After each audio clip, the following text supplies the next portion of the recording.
Hello friends, welcome to Balaji Shorthand Dictation. I am going to dictate you a passage of 500 words from English Shorthand magazine at the speed of 120 words per minute. So be ready for a dictation. 1, 2, 3, start. The last question is whether on merits the suspension order is liable to be set aside or not. In view of the findings recorded by us that the suspension order was passed in violation of principles of natural justice, it is not necessary to examine whether the order suspending the license of the petitioner was in accordance with government orders, but since the Additional Chief Standing Counsel has vehemently attempted to defend the order on merits, we consider it necessary to examine the correctness of the suspension order in brief. The petitioner's fair price shop license agreement has been suspended.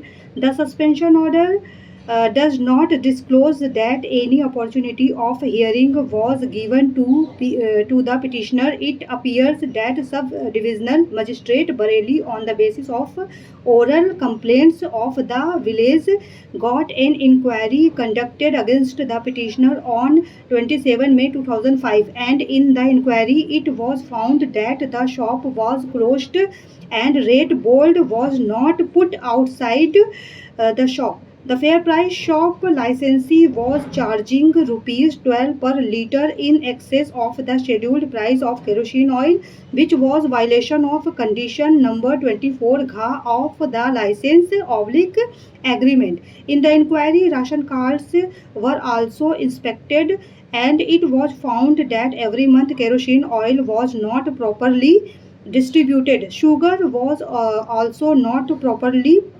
distributed to persons who were below the poverty line, which was violation of condition number 3 Gha of the license agreement. The shop of the petitioner was suspended and attached to another fair price licensee, Devendra Kumar Pathak. It is also not clear that if the shop was closed at the time of inquiry, then from where this fact was revealed that the petitioner was charging rupees 12 per litre in excess of scheduled price of kerosene oil, and from where the ration cards were inspected by the inquiry officer. The impugned suspension order does not disclose that any show cause notice was issued to the petitioner to submit his reply as to why the petitioner's license may not be cancelled. According to learned counsel for the petitioner, on the basis of such vague allegations, license agreement